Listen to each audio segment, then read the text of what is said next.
Hello friends, welcome back to my channel तैयारी for teacher, the ultimate guide to teacher exams. चलिए शुरू करते हैं। आज का हमारा टॉपिक है principles and debate of development. Okay, इसमें आज हम लोग स्टेजेस ऑफ डेवलपमेंट भी डिस्कस करेंगे। स्टेजेस भी डिस्कस करने वाले हैं इस वीडियो में। तो चलिए शुरू करते हैं। डेवलपमेंट क्या है? Development refers to a process of positive change in quality of life, है ना। कोई भी पॉजिटिव चेंज आता है हमारे जीवन में, विकास जीवन की गुणवत्ता में सकारात्मक परिवर्तन की प्रक्रिया है ना। कोई भी गुणवत्ता में, कोई भी क्वालिटी ऑफ लाइफ में चेंज आता है, वो हमारे लिए क्या है? डेवलपमेंट है। हमारी लैंग्वेज हमारी सुधार हुई तो उसमें लिंग्विस्टिक डेवलपमेंट हो गया। हमने कोई नई भाषा सीखी, लिंग्विस्टिक डेवलपमेंट है। हमने चलना सीख लिया, फिजिकल डेवलपमेंट है। मतलब कोई भी चेंज आएगा वो डेवलपमेंट के अंतर्गत ही आता है और ये थ्रू आउट द लाइफ होता है। अब इसके प्रिंसिपल्स क्या है? कि प्रिंसिपल्स क्या होते हैं? हॉलिस्टिक डेवलपमेंट, समग्र विकास, है ना।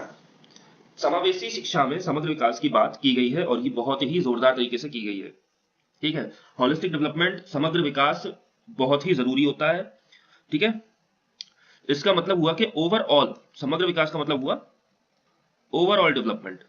ये नहीं कि सिर्फ एक ही डेवलपमेंट का या शरीर का या किसी भी इंसान का एक ही आयाम डेवलप हो रहा है और बकाया कुछ भी डेवलपमेंट नहीं हो रहा है, तो वो सही नहीं है।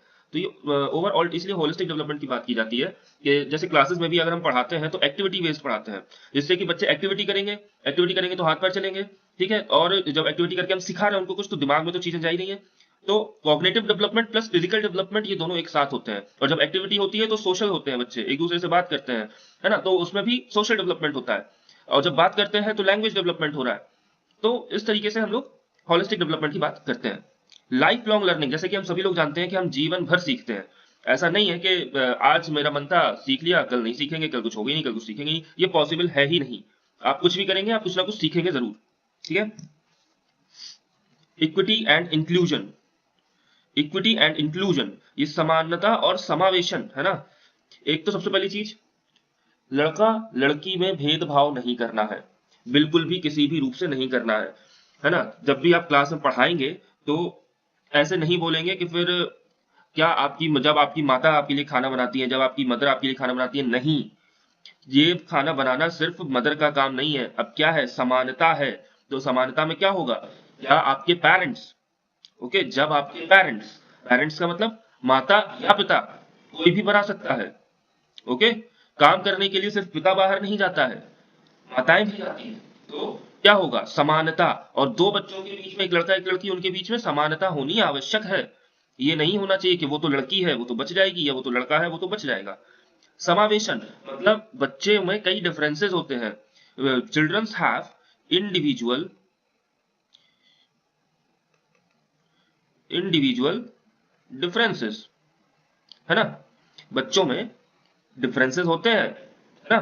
तो कुछ बच्चों को हो सकता है कोई डिसेबिलिटी हो, एडीएचडी हो सकता है, कोई लर्निंग डिसेबिलिटी हो सकती है, जैसे डिसलेक्सिया, डिसग्राफिया, अफेजिया, इस टाइप की डिसेबिलिटीज हो सकती हैं, है ना। तो क्या करना है हमको? उन ऐसी लेसन प्लान्स बनाने हैं, ऐसे पढ़ाना है कि वो सब इंक्लूडेड हो क्लास में, है ना। चलो, फ्लेक्सिबिलिटी, लचीलापन होना चाहिए। डेवलपमेंट में लचीलापन होता है। डेवलपमेंट में कैसा होता है? लचीलापन होता है। क्रिटिकल थिंकिंग, ऐसे डेवलपमेंट, हमें ऐसे डेवलपमेंट करवाना है, ऐसी चीजें करवानी है जिससे उसके उनके बच्चों के अंदर क्रिटिकल थिंकिंग डेवलप हो, कि मतलब वो किसी भी चीज के बारे में दो तरीके से, चार तरीके से, 10 तरीके से सोच पाए। ये ना हो कि आपने बता दिया कि ये ऐसे होता है तो बच्चे रट लिया कि हाँ ये ऐसे होता है, सर ने बताया था ऐसे होता है, ऐसे बस। वो खुद भी चीजों को समझ पाए, चीजों को एनालाइज कर पाए, ये क्रिटिकल थिंकिंग है। चलो, अब स्टेजेस क्या होती है चाइल्ड डेवलपमेंट की? बहुत ही इंपॉर्टेंट टॉपिक है। स्टेजेस ऑफ चाइल्ड डेवलपमेंट, सबसे पहले आती है prenatal stage. Prenatal stage ये कब से कब तक होगी? कॉन्सेप्शन, कॉन्सेप्शन टू बर्थ, मतलब जब बच्चा कंसीव कर लेते हैं, मदर्स कंसीव कर लेती हैं, तब से लेके जब तक बच्चे का जन्म नहीं होता, ये तब तक होता है।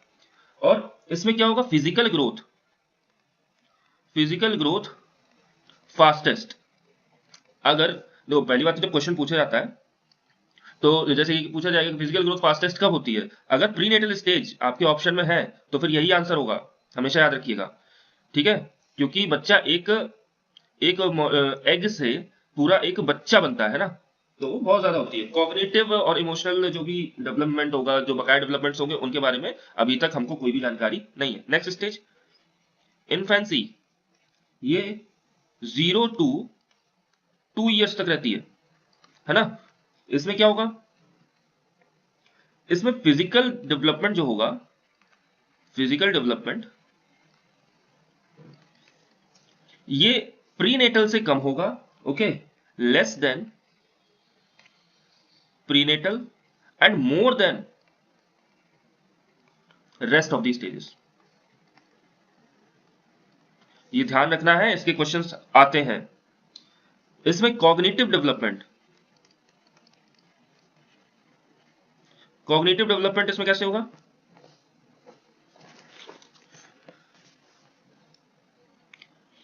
प्रीनेटल स्टेज से तो बहुत ही ज्यादा, क्योंकि प्रीनेटल स्टेज में हमको पता ही नहीं कॉग्निटिव डेवलपमेंट होता है या नहीं होता है, तो कॉग्निटिव डेवलपमेंट इस स्टेज में होता है, ठीक है। और इस स्टेज में एक बहुत इंपॉर्टेंट चीज होती है, लैंग्वेज डेवलपमेंट शुरू होता है, लैंग्वेज डेवलपमेंट, ओके। अब इसके बाद इस स्टेज में इमोशनल सोशियो इमोशनल डेवलपमेंट ये भी होगा, ठीक है। बच्चा सोशलाइजेशन करेगा, सोशलाइजेशन करेगा, किसके साथ करेगा, दो बहुत ही कम लोगों के साथ करता है इस स्टेज में। पहले तो होम, घर घर पर करेगा, फैमिली से करेगा, है ना। इसके बाद और होम पर भी किससे करेगा, पेरेंट्स, पेरेंट्स में भी मदर एंड फादर, है ना, grandmother grandfather if they are living with you then.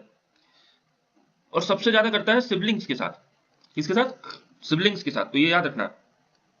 Next early childhood, अच्छा एक चीज और, इन्फेंसी को ही टॉय स्टेज, टॉय स्टेज या इमिटेशन स्टेज भी बोला गया है, इमिटेशन स्टेज। अब इमिटेशन का मतलब क्या हुआ, कि जैसे जैसे आप करते हो वैसे वैसे वो करेगा, सेम मतलब नकल करेगा आपकी, ओके। तो इसीलिए इसको क्या बोला गया है, इमिटेशन स्टेज, एज या इमिटेशन स्टेज। अर्ली चाइल्डहुड ये कब से कब तक रहता है, 2 to 6 years,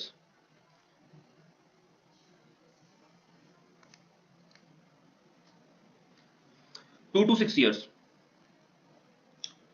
फिजिकल डेवलपमेंट इसमें कितना होगा, मतलब फिजिकल डेवलपमेंट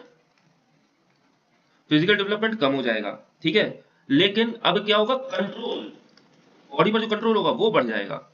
इन्फेंसी में बॉडी पर कंट्रोल बहुत कम था, अब इसमें अर्ली चाइल्डहुड में बॉडी पर कंट्रोल शुरू हो जाएगा, मतलब बच्चा चलने लगेगा, हो सकता है दौड़ने भी लगे, दौड़ने ही लगता है नॉर्मली। कॉग्निटिव डेवलपमेंट, इसमें कॉग्निटिव डेवलपमेंट इसका क्या होगा, मेमोरी डेवलप होगी, है ना। कॉग्निटिव दिमाग से होता है ना पूरा, तो इसमें क्या होगा, मेमोरी डेवलप्स। इसके बाद लैंग्वेज डेवलपमेंट, इसमें फास्टेस्ट होता है, लैंग्वेज डेवलपमेंट फास्टेस्ट। नेक्स्ट इस एज में मोरालिटी भी डेवलप होती है, मतलब मोरल डेवलपमेंट भी होगा इस स्टेज में, ठीक है। नेक्स्ट सोशलाइजेशन, अब अभी तक प्राइमरी सोशलाइजेशन हो रहा था, है ना, कि मतलब सिर्फ और सिर्फ फैमिली या सिबलिंग्स इनके साथ ही हो रहा था सोशलाइजेशन। अभी सोशलाइजेशन उसका बढ़ जाएगा, अभी सेकेंडरी सोशलाइजेशन होगा। तो इस एज में, इस स्टेज में, अर्ली चाइल्डहुड में सोशलाइजेशन क्या होता है, फास्टेस्ट होता है, सोशलाइजेशन फास्टेस्ट हो जाएगा। और सबसे ज्यादा कहां पर होगा, स्कूल में, क्योंकि इस बच्चा स्कूल जाने लगता है, तो स्कूल में होगा मैक्सिमम, मैक्सिमम कहां होगा, स्कूल में।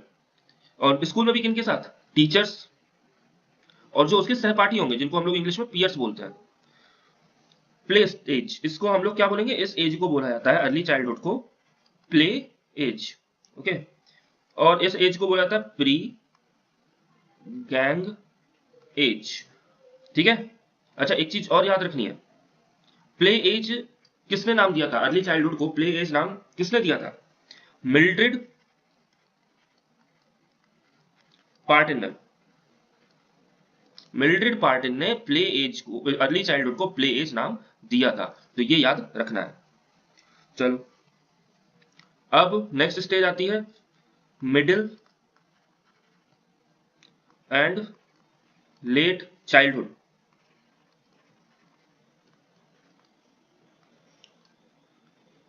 मिडिल एंड लेट चाइल्डहुड ये कब से कब तक होगा, 6 to 11 ईयर्स, ठीक है।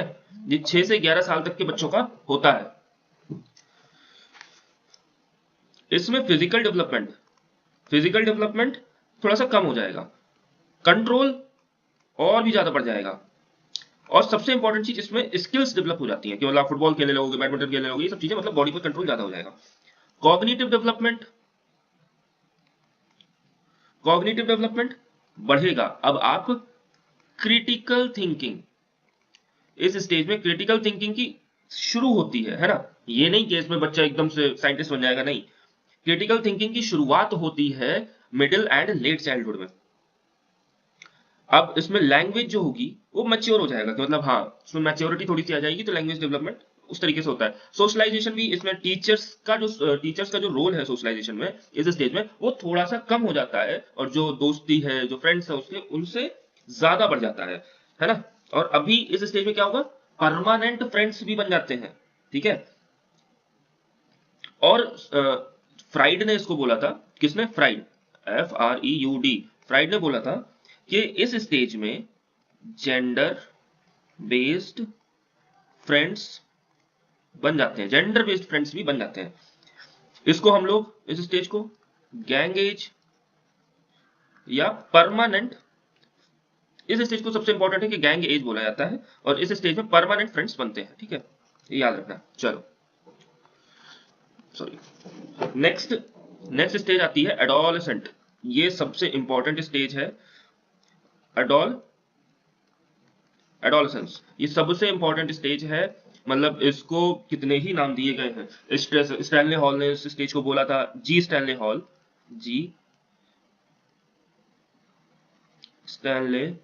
हॉल ने इस स्टेज को बोला है कि ये स्ट्रेस एंड स्टॉर्म की स्टेज है, ठीक है। नेक्स्ट, इस स्टेज को और भी कई नामों से जाना जाता है ना। अब इस स्टेज में क्या होगा, फिजिकल डेवलपमेंट जो होगा वो अचानक से बढ़ जाता है इसमें, है ना, अचानक से स्पर्ट ग्रोथ देखी जा सकती है इस स्टेज में। एडोलेसेंस, अच्छा मैं बता दे रहा हूं, पहले इसकी उम्र, एज बता दे रहा हूं, कब से कब तक होता है। ये होगा आपका 11 से 18 साल की उम्र तक, ठीक है, 11 से 18 साल की उम्र तक इसमें स्पर्ट ग्रोथ देखी जाती है, मतलब अचानक से बढ़ता है बच्चा। नेक्स्ट, इसमें वॉइस जो होगी वो चेंज हो जाएगी, हार्मोनल चेंजेस इसमें आते हैं, ठीक है। और ये हार्मोनल चेंजेस जो होते हैं वो जेंडर के अकॉर्डिंग होते हैं, ठीक है। अब एडोलसेंस की एज में बच्चे में सेक्सुअल कैरेक्टरिस्टिक्स भी डेवलप होने लगती हैं। इसके बाद इस स्टेज को उतार चढ़ाव की स्टेज भी बोला जाता है, उतार चढ़ाव की स्टेज, ठीक है। और इंग्लिश में इसको बोलेंगे इमोशनल अपहेवल। कॉग्निटिव डेवलपमेंट इस स्टेज में फास्टेस्ट होता है, और बच्चा साइंटिफिक थिंकिंग शुरू होती है इसमें। इसमें क्या होगा, साइंटिफिकली बच्चा सोचने लगता है। सोशलाइजेशन सिर्फ और सिर्फ दोस्तों से होता है, ठीक है, पीयर्स से होगा। इमोशनल कभी बहुत अच्छा है, कभी नहीं है, किसकी वजह से, बिकॉज ऑफ हार्मोनल चेंज की वजह से ये सब चीजें होती हैं, ठीक है। और ये क्या होगा, adolescence is the bridge between childhood and adulthood, ठीक है। और इस टाइम पे बच्चों को इमोशनल एज, जो अपनी इमोशनल डेवलपमेंट है उसको मैनेज करने में मैक्सिमम डिफिकल्टी आती है। एडोलेसेंस की स्टेज में जो बच्चे होते हैं उनको हमें वेरी वेरी एक्स्ट्रा केयर, और जो भी उनकी इमोशनल चीजें होती हैं, इमोशनल बातें होती हैं, हमको सुननी पड़ती हैं। एज अ टीचर हमको सुनना पड़ेगा और समझना पड़ेगा कि वो किस प्रॉब्लम से गुजर रहे हैं, ठीक है। ये बहुत इंपॉर्टेंट है। और बच्चों को इस एज में डांटने से वो नहीं सुधरते हैं। पेरेंट्स का होता है कि वो पेरेंट्स अपने बच्चों के साथ फ्रेंडशिप बनाए, उनके साथ खेलें, जिससे कि बच्चे उनसे इमोशनल बॉन्डिंग कर पाए। नहीं तो इस स्टेज में क्या होता है कि बच्चे पेरेंट्स से, अपने टीचर से दूर भागते हैं, एक अलग कोने में रहना पसंद करते हैं, और अपने दोस्तों के साथ ही रहना पसंद करते हैं। और दोस्त भी होते हैं तो उनको भी अपने बारे में ज्यादा नहीं पता, क्योंकि सेम ही एज के हैं ना, तो उनकी भी वही कंफ्यूजन है जो इस बच्चे की है। तो वो एक दूसरे की कंफ्यूजन ही खेलते रहते हैं, और अपने हिसाब से कुछ भी तो उसके सॉल्यूशंस बनाते हैं, जो कि कभी कभी उनके लिए हार्मफुल भी हो सकते हैं। तो चलिए, अभी हम लोग आज से सिर्फ स्टेजेस तक ही इसको खत्म करते हैं, क्योंकि आपको पता है कि नहीं होता है। चलिए, थैंक यू वेरी मच।